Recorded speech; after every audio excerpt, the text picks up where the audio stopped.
Em 2023, o Nubank perdeu 1 bilhão e 800 milhões de reais em uma única jogada estratégica. 1 bilhão e 800 milhões. Não foi fraude, não foi crise econômica, não foi ataque cibernético. Foi uma decisão. Uma decisão que começou em salas de reunião climatizadas, com apresentações impecáveis em PowerPoint, aplausos de executivos e a certeza absoluta de que aquilo era o futuro. O problema é que ninguém perguntou se o presente precisava ser consertado. E quando você tenta consertar o que não está quebrado em uma empresa que movimenta bilhões, o mercado cobra. Cobra caro. Porque essa é a história de como o Nubank perdeu 1 bilhão e 800 milhões de reais tentando consertar o que não estava quebrado. E para entender como uma das fintechs mais valiosas da América Latina chegou a esse ponto, você precisa voltar comigo ao começo, quando tudo parecia perfeito demais para durar.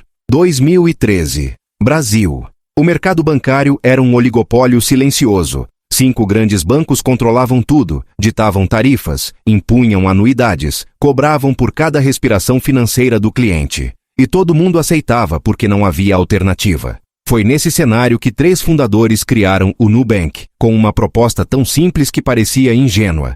Um cartão de crédito sem anuidade, roxo, gerenciado por aplicativo, sem agências físicas, sem burocracia. A promessa era clara, era direta, era quase agressiva na sua simplicidade. E funcionou. Em menos de uma década, o Nubank saltou de 0 para mais de 70 milhões de clientes. 70 milhões de pessoas que disseram sim para aquele cartão roxo, porque ele fazia exatamente o que prometia. Nada mais, nada menos. O crescimento foi exponencial, violento, implacável. A empresa virou unicórnio, depois decacórnio, até finalmente abrir capital na Bolsa de Nova York, avaliada em mais de 40 bilhões de dólares. 40 bilhões. O diferencial real do Nubank nunca foi tecnologia de ponta. Outros bancos digitais também tinham aplicativos. O diferencial era algo muito mais raro no mercado financeiro. Confiança construída através da simplicidade. O cliente olhava o aplicativo e entendia tudo em 3 minutos. Sem letras miúdas escondidas, sem tarifas surpresa no final do mês, sem labirintos de atendimento. Era um relacionamento direto, transparente, quase afetivo. As pessoas não apenas usavam o Nubank. Elas defendiam o Nubank em discussões de família, recomendavam para amigos, tatuavam o logo roxo. Era uma base de clientes fanáticos, engajados, leais. E esse era o ativo mais valioso da empresa. Não era o código do aplicativo, não eram os servidores na nuvem. Era a confiança de 70 milhões de pessoas que acreditavam que o Nubank era diferente. Mas aí veio o problema que destrói quase todas as empresas de sucesso: a pressão por crescimento. Quando você vira uma gigante de 40 bilhões de dólares, não basta mais crescer. Você precisa crescer mais rápido, expandir mais agressivamente, diversificar, inovar, surpreender o mercado trimestre após trimestre.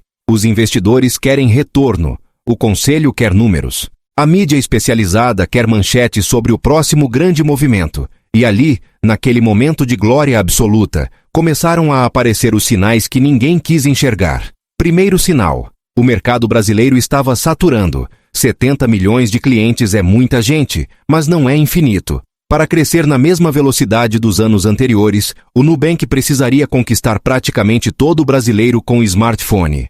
Segundo sinal: a concorrência acordou. Outros bancos digitais começaram a copiar a fórmula. Até os bancos tradicionais criaram suas versões digitais sem tarifa. O diferencial estava sendo comoditizado. Terceiro sinal: a margem de lucro por cliente estava caindo. Cartão de crédito sem anuidade gera receita pelo crédito rotativo e pelo interchange das transações. Mas quando você tem 70 milhões de clientes competindo pelos mesmos comerciantes, a margem aperta. E foi nesse contexto, com esses 3 sinais piscando vermelho no painel, que a liderança do Nubank tomou a decisão que custaria 1 bilhão e 800 milhões de reais. A decisão tinha um nome bonito: ecossistema financeiro completo. A ideia era transformar o Nubank de um banco digital simples em uma plataforma de serviços financeiros integrados. Investimentos, seguros, empréstimos pessoais, conta para empresas, marketplace de produtos financeiros, expansão internacional agressiva para México, Colômbia e Argentina. Tudo ao mesmo tempo, tudo muito rápido. Nos corredores, a narrativa interna era sedutora. O Nubank não podia ficar parado sendo apenas um banco de cartão de crédito e conta corrente. Precisava ser mais. precisava ser o super aplicativo financeiro que resolvia toda a vida econômica do brasileiro. A apresentação para investidores mostrava gráficos de crescimento exponencial, projeções de receita recorrente, sinergias entre produtos, redução de custo de aquisição de cliente através de cross-selling. No papel, era perfeito. Na realidade, era o começo do desastre. Porque enquanto a liderança olhava para gráficos de crescimento, esqueceu de olhar para a única coisa que realmente importava: o cliente. E o cliente não estava pedindo 10 produtos novos. O cliente estava pedindo que o cartão roxo continuasse sendo simples, confiável e sem surpresas. A execução começou em 2021 e acelerou brutal em 2022. O aplicativo, que antes tinha 4 telas principais, começou a inchar. Abas novas, menus escondidos, notificações sobre produtos que o cliente não pediu, ofertas de seguro pop-up, empréstimo pré-aprovado aparecendo no meio da tela. A simplicidade morreu. O Nubank começou a aparecer exatamente com os bancos tradicionais que ele jurava nunca se tornar. Mas o detalhe mais importante ainda não apareceu. A expansão internacional foi ainda mais agressiva. Milhões de dólares queimados em marketing no México, em estrutura na Colômbia, em licenças regulatórias na Argentina. O problema é que nesses países, o Nubank não tinha o mesmo diferencial. Já existiam bancos digitais locais. Já existia competição acirrada. E o nome Nubank não tinha o peso emocional que tinha no Brasil. Era só mais um aplicativo roxo tentando conquistar clientes em mercados saturados. E quando você está queimando dinheiro em 3 frentes internacionais ao mesmo tempo que tenta lançar 6 novos produtos no Brasil, algo vai quebrar. O primeiro sinal público do problema veio nos resultados do terceiro trimestre de 2022. A empresa reportou prejuízo operacional. Prejuízo. Uma fintech que era sinônimo de eficiência estava no vermelho. A explicação oficial foi técnica, cheia de jargões sobre investimentos de longo prazo e construção de valor sustentável. Mas os números contavam outra história. O custo de aquisição de cliente tinha triplicado. A taxa de engajamento com os novos produtos era medíocre. A expansão internacional estava comendo caixa sem gerar receita proporcional. E o pior, a base original de clientes, aqueles 70 milhões de fanáticos, começou a reclamar. As redes sociais encheram de prints do aplicativo confuso, memes sobre notificações irritantes, desabafos de pessoas que amavam o Nubank justamente porque ele não era complicado. A empresa que construiu o império em cima da simplicidade estava perdendo sua identidade em nome de crescimento. E o mercado percebeu. A ação começou a cair. Caiu 10%, 20%, 30%. Investidores vendendo posição, analistas rebaixando recomendação, mídia internacional questionando se o Nubank tinha perdido o rumo. Em 2023, a conta chegou. 1 bilhão e 800 milhões de reais. Esse foi o valor combinado de perdas operacionais, investimentos não recuperáveis em mercados internacionais, write-offs de produtos descontinuados e custo de reestruturação. 1 bilhão e 800 milhões que poderiam ter sido lucro, distribuição para acionistas, investimento em melhorar o core business. Em vez disso, viraram lição de como destruir valor tentando ser algo que o mercado não pediu. Porque quando a internet e os clientes finalmente conectaram os pontos, a conclusão foi devastadora.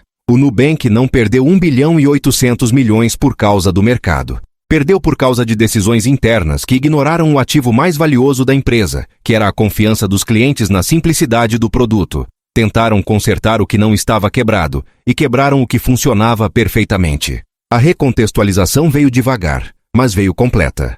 Analistas de mercado começaram a publicar relatórios mostrando que o problema do Nubank não era competição externa, era confusão estratégica interna.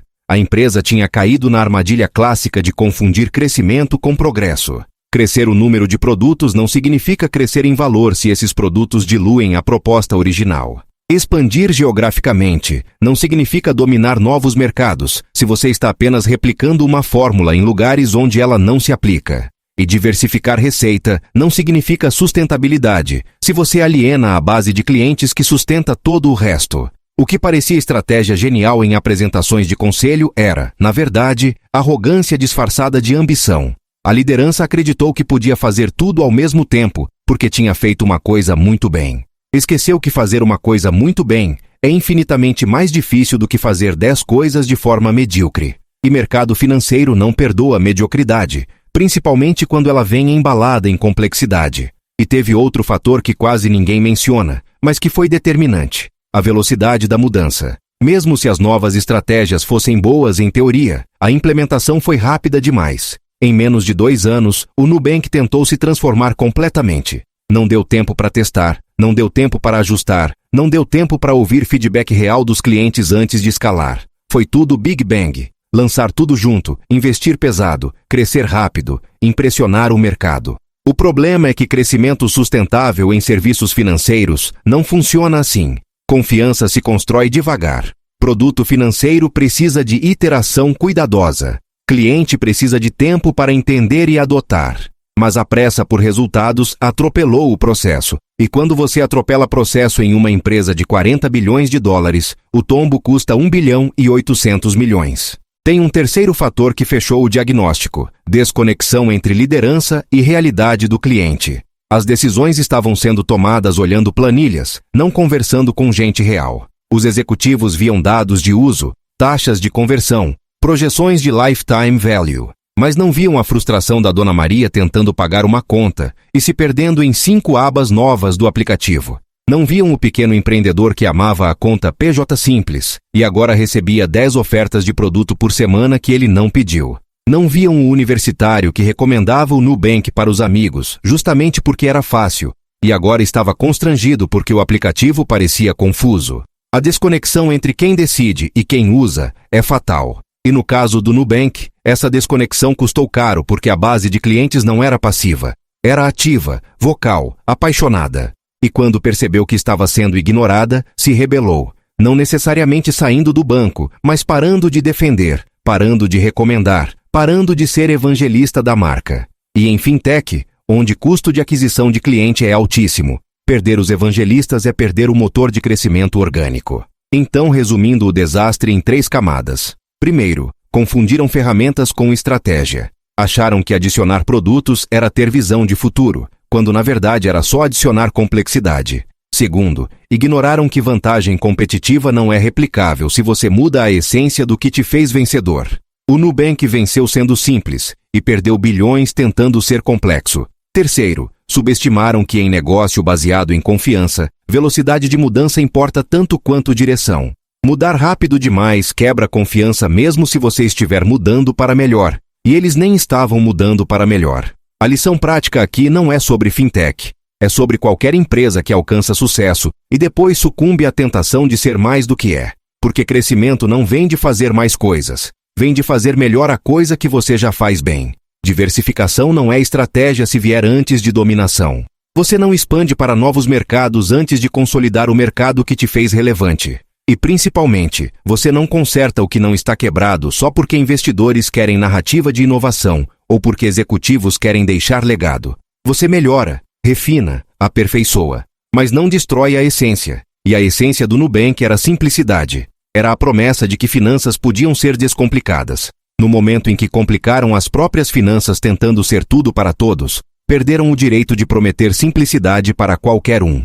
No fim, não foi um erro isolado. Foi uma sequência de decisões que parecia inteligente em cada reunião, em cada aprovação de orçamento, em cada anúncio para a imprensa. Mas quando você junta todas essas decisões e olha o resultado final, vê 1 bilhão e 800 milhões de reais queimados tentando consertar o que nunca esteve quebrado. E essa talvez seja a maior ironia. O Nubank tinha a resposta desde o começo. Estava no cartão roxo, na interface limpa, na promessa original. Mas às vezes sucesso cega tanto que você esquece o que te trouxe até ali e sai correndo atrás do que nunca precisou perseguir.